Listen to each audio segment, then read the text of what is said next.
My in-laws treated me like a wallet, then my wife filed for divorce. You were never family, just a walking ATM. Even the kids won't miss you. They laughed, toasting with champagne bought with my money. I smirked, raising my glass to them. 7 days later, my phone blew up with 23 missed calls. As they lost everything. Sign the damn papers, Callan. Stop dragging this out! Mara's voice cracked the air, sharp as the wine glass she'd slammed onto the counter. Crimson streaks slid down its side like blood. Grady leaned back in his chair, hands behind his head, grin wide. Man, you had a good run, but you knew, right? You were just the paycheck, nothing more. Their laughter scattered like broken glass. Champagne fizzed in crystal flutes I'd bought. I didn't laugh. I didn't argue. I just raised my glass, smirking. That's when Grady leaned forward, sneering. Unless you tell them what you did. You're not walking out with a dime. The room froze. Even the bubbles stopped hissing. My name is Callan Rourke. 27. I grew up in the Midwest, where silence was survival. My father taught me that men who shout the loudest are usually the weakest. That silence saved me. Tonight, it's my weapon. They think I'm cornered, the disposable son-in-law, the wallet they drained, the ghost no one cared to know. But silence lets you hear everything. And I've heard enough over the years to burn this house to the ground. Family members introduced: Grady, 31, Mara's brother. Beer belly, washed up quarterback, cruel for sport. Lorna, 54, Mara's mother. Pearls too heavy for her thin neck. Tears on command, venom underneath. Mara, 26, my wife, soon to be ex. Beautiful like glass, polished, fragile, dangerous when it breaks. Holt, 57, Mara's father. Quiet, watchful. The kind of man who never swings, only sharpens knives for others to use. I scanned their faces as they shouted over one another. No one noticed me, except Holt. He wouldn't meet my eyes. And when he finally leaned toward Mara, I heard it clear. Make sure he doesn't mention last summer. Do you understand me? I set my glass down. The oak table quivered under its weight. Or maybe it was just the tremor running through Mara's hand. So that's what this is about, I said, voice low but sharp enough to cut. Mara stiffened. Don't start your cryptic bullshit now, Callan. Grady laughed so loud it was almost a bark. Oh, Wallet Boy finally grew a tongue. Careful, bro. Your voice might snap in half. Lorna gasped dramatically, clutching her pearls. We only ever wanted what's fair, Callan. You owe this family after everything. Fair. I tilted my head. Your version of fair meant me footing the bill for Grady's gambling, Mara's designer addiction, and your plastic surgeries that made you look like a rejected soap actress. Her face turned crimson. You arrogant bastard! But I wasn't even looking at her. My eyes were on Holt. He hadn't spoken. He just sat there, jaw twitching, eyes fixed on the glass in his hand. That silence told me more than their noise ever could. I remembered. Last summer. And suddenly, I knew. They weren't attacking me tonight. They were defending themselves from what I knew. Grady slammed the table so hard, the wine glasses rattled. Cut the act! Sign the damn papers, and crawl back to whatever hole you came from. You don't matter here. I leaned forward slowly, my calmness unsettling them. You think this is about money? No, Grady, it's about rot. It's about what you all did and thought you'd bury, Lorna hissed, pointing at me with shaking fingers. We gave you a family. We let a nobody like you into our bloodline. I smirked. Family? Is that what you call blackmail, lies, and treating me like an ATM? If that's family, then I'd rather be an orphan. Mara snapped, voice shrill. Don't twist this, Callan. You were never one of us. You're just filler. A placeholder husband until something better came along. For the first time, silence fell. My silence was heavier than any scream. Then Holt finally growled, voice low, poisonous. Don't you dare bring up last summer. Don't you fucking dare. and the whole room froze. Last summer, the July heat clung to my skin. Gasoline, bourbon, sweat, blood.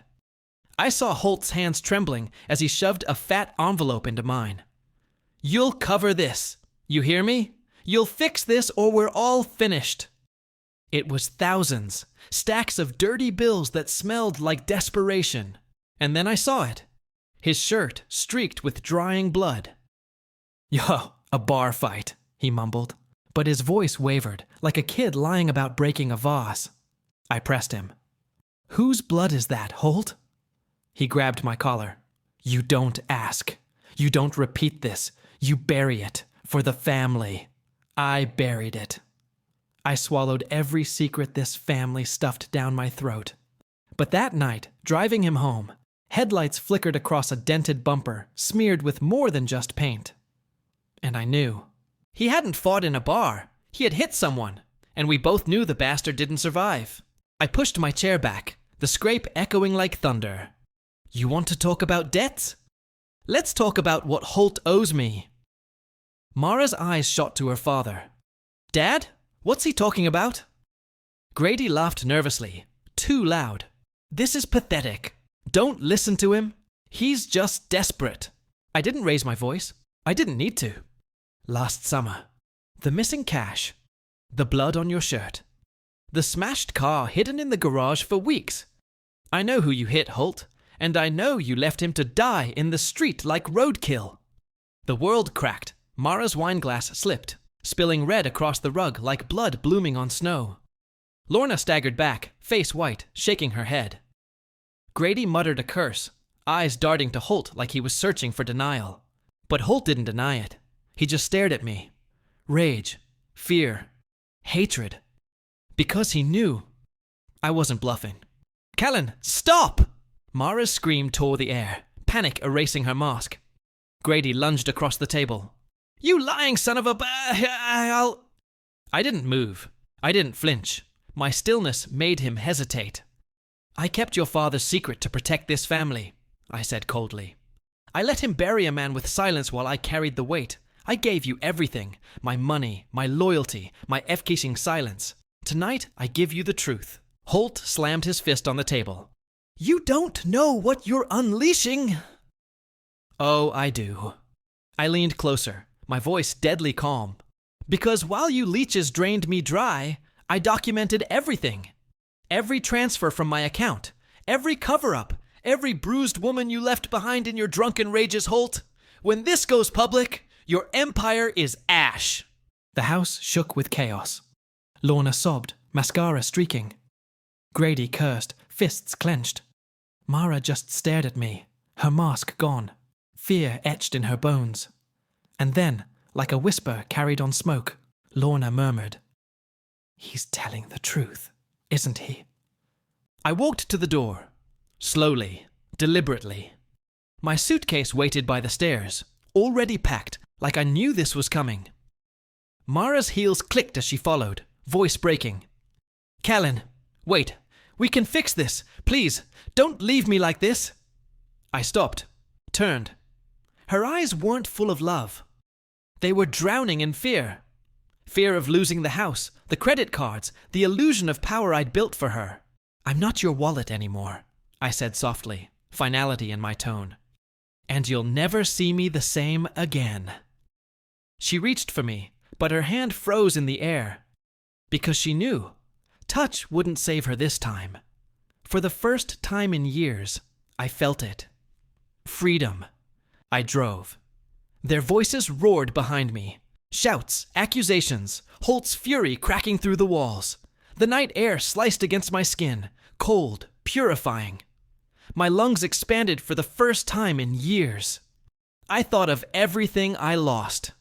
Love that wasn't love. Family that wasn't family. Years wasted being their silent wallet. And then I thought of everything I gained. A clean slate. A spine forged in silence. Truth as my only weapon. They'll never see me the same again," I whispered, gripping the wheel tighter. "And I don't need them to." The horizon cracked open, dawn spilling gold across the sky. Not a fairy tale, not revenge, just peace. And peace was enough. If you were in my place, would you forgive them? Or would you walk away forever? Tell me in the comments. Your voice matters here. If you felt Callan's pain, like this video, subscribe for more emotional stories, and share your thoughts. Together, we heal through truth.